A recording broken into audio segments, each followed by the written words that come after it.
End gold buyers, మీ కష్టాల్లో నమ్మకమైన మీ ఆత్మీయ నేస్తం.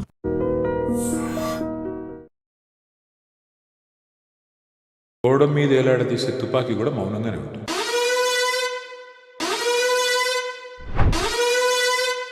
Candid conversation with KTR.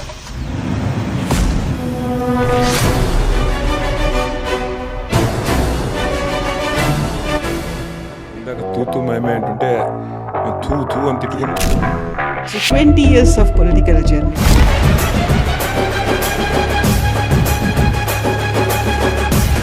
ఇరవై ఏళ్ల కింద మా అమ్మ చెప్పింది, అరే నీకు సూట్ అవ్వదురా ఇదంతా. చాలా మంది సూపర్ సీనియర్లు అందరూ ఉన్నారు. వాళ్ళ ముందు కేసీఆర్ కొడుకు కేటీఆర్ అనేది మాత్రమే ఉంది. కేసీఆర్ గారు మంత్రి పదవి ఆఫర్ చేశారు. నీకు ఒకవేళ సమర్థత ఉంటే, నీ కేపబిలిటీ ఉంటే ప్రూవ్ చేసుకో. ఎందుకు వచ్చాము ఇందులో కన్నా బాధ చాలాసార్లు అనిపించింది. నేను జీవితంలో సిగరెటే తాగలేదు. అలాంటి నన్ను పట్టుకుని ఒకడోడు అడ్డమైన విధవలంతా ఎవరితో హీరోయిన్లతో ఇష్టం ఉన్న సంబంధాలు అంటగట్టి అమెరికాలో బాత్రూమ్లు కడిగేవారు. రేవంత్ రెడ్డి గారు నాకు చదువుకోని వాడిని, రోడ్ల మీద ఆవారగా తిరిగేవాడిని. కేటీఆర్ తన స్థాయిని తానే తగ్గించుకొని మాట్లాడుతున్నాడు. పుకారం తింటాం కదా, ఇంత చండాలమైన భాష అంటే, అసెంబ్లీలో ఇంత గలీజ్ భాష అంటే, ఈ మాట అంటున్నందుకు సారీ. ఐ డ్రీమ్లో మరి మీరు ఎడిట్ చేసుకుంటే చేసుకోండి. టీఆర్ఎస్ పార్టీ ఈ తప్పు చేయకుండా ఉంటే బాగుండేది. మనం ర్యాపిడ్ ఫైర్ గురించి కనుక మాట్లాడుకుంటాం. అప్పటి నుంచి అది I'm not asking any general knowledge question. ఆయన ఉద్యమ లీడర్గా ఉంది, ఆ తర్వాత సీఎంగా మారిన తర్వాత మారిపోయాడు. Success has many fathers, failure is an orphan. ఎందుకు మాట్లాడట్లేదు? మమ్మల్ని తట్టుకోలేకపోతున్నాడు చిట్టినాయుడు. మీరు ఎప్పుడైనా ఒక ఫారిన్ కంట్రీకి వెళ్ళారా? బూతులు కూడా తిడతారు, దానిలో ఏం లేదు. తాడును పట్టుకుని దుంకడం కొద్ది కష్టం, పారాషూట్ వేసుకుని దుంకడం ఈజీ. కానీ ఆ తాడు తెగితే అట్లా కాకుండా అది మన జగన్ అన్న ఎట్లా చేశాడో నాకు తెలియదు, కానీ అడగాలి సార్ ఈసారి కష్టం. కేటీఆర్కి యాటిట్యూడ్ ఎక్కువ. కడుపులో కత్తులు పెట్టుకుని పెదాల మీద చిరునవ్వులు పెట్టుకుని యాక్టింగ్ చేసే కేసు నేను కాదు. నెక్స్ట్ సీఎం అవుతారా కేటీఆర్? ఇప్పుడు నడకు స్పాట్లో పెట్టి కేసీఆర్ ఇప్పుడు హీ వాజ్ ఇన్ టీయర్స్, ఏడ్చారు, బాధపడ్డారు. ఒకసారి నా కొడుకు అడిగాడు, పాలిటిక్స్లోకి రాకుండా ఉంటే బాగుంటుంది. కొన్ని లక్షల సార్లు ఎప్పుడు గేర్ మార్చాలో కారుది ఆయనకి తెలుసు.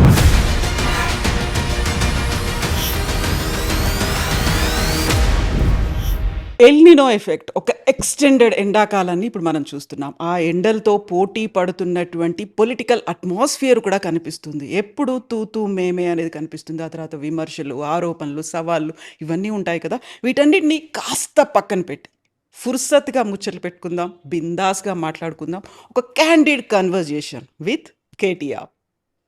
హలో అన్న, నమస్తే, ఎట్లున్నారు? హాయ్ కవిత, బాగున్నానమ్మా, మీరు బాగున్నారా? I'm good.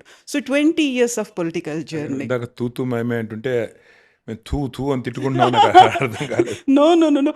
యూజువల్గా మీకు ఇప్పుడు 20 yearsలో బాగా ఎక్స్పీరియన్స్ చేసింది ఏంటి అంటే, వాళ్ళు ఎవరో ఏం మాట్లాడతారో ముందుగా మనం యాంటిసిపేట్ చేసుకొని దాన్ని మించి మాట్లాడాలి అనేది ఒకటి ఉంటుంది.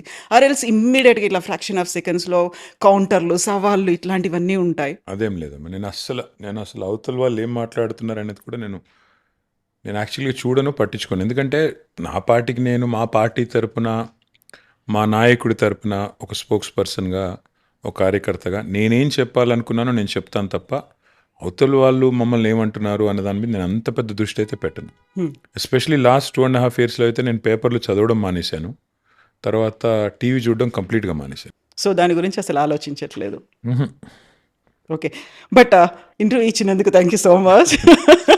ఇంటర్వ్యూ కేవలం కవిత కోసం, not because of anything else. మీరు ఒక సిస్టర్గా మీ మీద నాకున్న అఫెక్షన్ అనండి, ఇంకోటనండి, దానికోసమే తప్ప ఇంకోటి కాదు. Thank you so much. So 20 years of political journey. 2006లో for the first time TRS ఒక ఉద్యమంలో పార్టిసిపేట్ చేయడానికి వచ్చిండ్రు. అక్కడ నుంచి ఇక్కడికి వచ్చిన తర్వాత డైలీ ఒక హెక్టిక్ షెడ్యూల్స్ అనేవి ఉన్నాయి. ఆ తర్వాత ఈ లైఫ్ స్టైల్ అంతా కూడా కంప్లీట్గా మారిపోయింది. ఒక సెలవులు లేనటువంటి ఒక లైఫ్ స్టైల్ అనేది ఉంటుంది. ఇవన్నీ చూస్తూ ఉంటే దాన్ని ఎలా నేను ఇంబైబ్ చేసుకుంటాను, ఎలా యాక్సెప్ట్ చేస్తాను, ఎలా ముందుకెళ్తాను, ఇవన్నీ ఏమనిపించాయి అసలు మీకు? అంటే 20 ఏళ్ల కింద మా అమ్మ చెప్పింది, అరే నీకు సూట్ అవ్వదురా ఇదంతా అని. అప్పుడు వినలేదు నేను. ఇప్పుడేమంటున్నారు? నేను ఖచ్చితంగా అనిపిస్తుంది అప్పుడప్పుడు మా అమ్మ చెప్పిందే కరెక్ట్ ఏమో అని. ఎందుకంటే చాలా సందర్భాల్లో బాధ అనిపిస్తుంది, అరే ఏం చేస్తున్నాం ఇక్కడ మనం అంతా కూడా, ఇది ఏమి నాన్ సెన్స్ అని కూడా చాలాసార్లు అనిపిస్తుంది. బట్ కొన్ని సందర్భాల్లో మనం చేసే పని వల్ల, మనం గవర్నమెంట్లో ఉన్నప్పుడు ఫర్ ఎగ్జాంపుల్ మనం చేసిన ఒక పని వల్ల కొంత మేలు జరిగినప్పుడు చాలా సంతోషం అనిపిస్తుంది. ఇవాళ ఉదాహరణకి ఇవాళదే ఎగ్జాంపుల్ చెప్తాను. ఇవాళ నేను రాజేంద్ర నగర్ నియోజకవర్గంలో ఒక సభకి వెళ్ళాను. సభకి వెళ్తున్నప్పుడు నేను, సబితా ఇంద్రారెడ్డి గారు, నాతో పాటు ఇంకా ఎవరో కారులో ఉన్నారు. ఒక అమ్మాయి పరిగెత్తుకుని వచ్చింది. మేము ట్రాఫిక్లో కారు ఆగింది. ఒక అమ్మాయి పక్క నుంచి పరిగెత్తుకుని వచ్చింది. వచ్చి తలుపు కొడితే, డోర్ కొడితే తలుపు తీస్తే ఎప్పుడు వస్తారన్నా మళ్ళీ మీరు అని గట్టిగా, అంటే ఆ ఇమోషన్ కానీ ఇంకోటి కానీ, అమ్మాయి కళ్ళలో నీళ్ళు ఉన్నాయి. అమ్మాయి పేరు కల్పన. ఆ వీడియో కూడా మా డ్రైవర్ తీసాడు అనుకోకుండా. అమ్మాయి ఉంటుంది, ఎప్పుడు వస్తారన్నా మళ్ళీ మీరు అంటే, ఎప్పుడు వస్తారంటే నన్నని కాదు అంటుంది, కేసీఆర్ గారు ఎప్పుడు వస్తారు తిరిగి అని.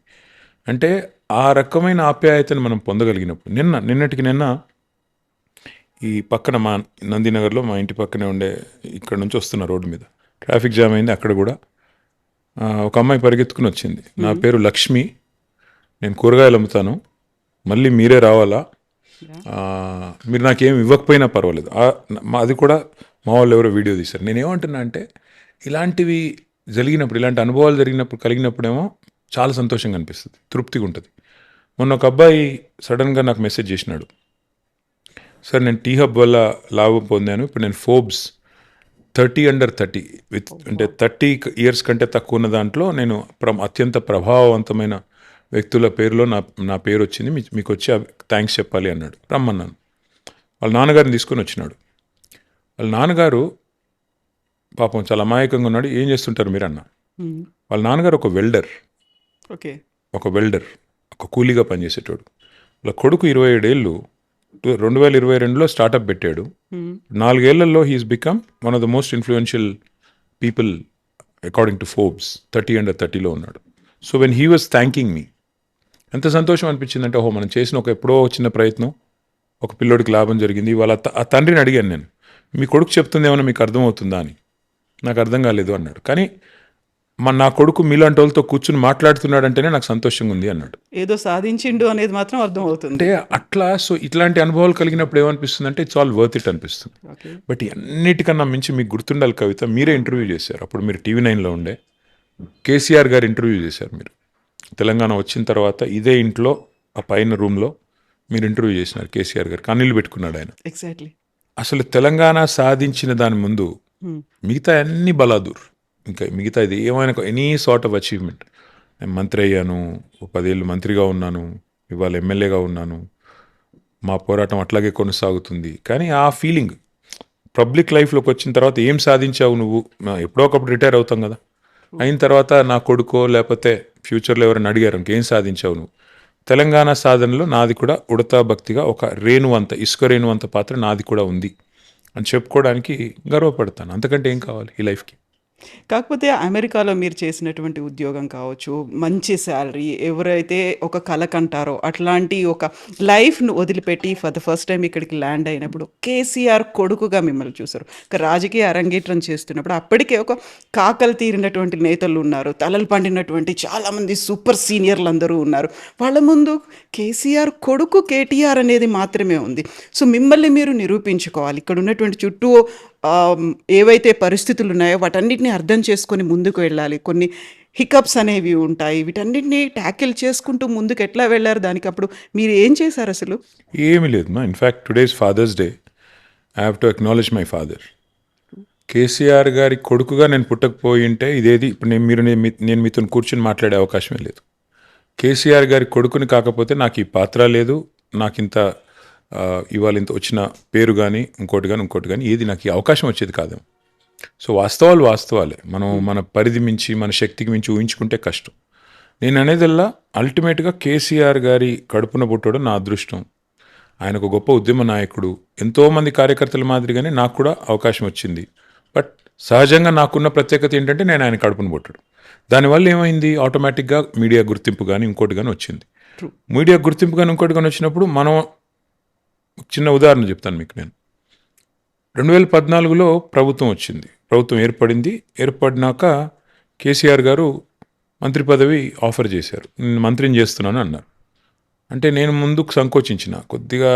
నాకేమనిపించిందంటే, నా వల్ల ఇంత పెద్ద మనిషి బద్నాం అవుతారు, ఆయనకి ఎందుకు బద్నాము, మళ్ళీ కొడుకుని క్యాబినెట్లో పెట్టుకున్నాడు అని అంటారు. సార్ ఎందుకు సార్ వద్దులేండి, మీరుంటే చాలు కదా, మీరుంటే నాకు నా కాన్స్టిట్యున్సీకి సంబంధించి ఏ పని అన్నా అవుతుంది కదా, నాకు ఎందుకులేండి అన్న.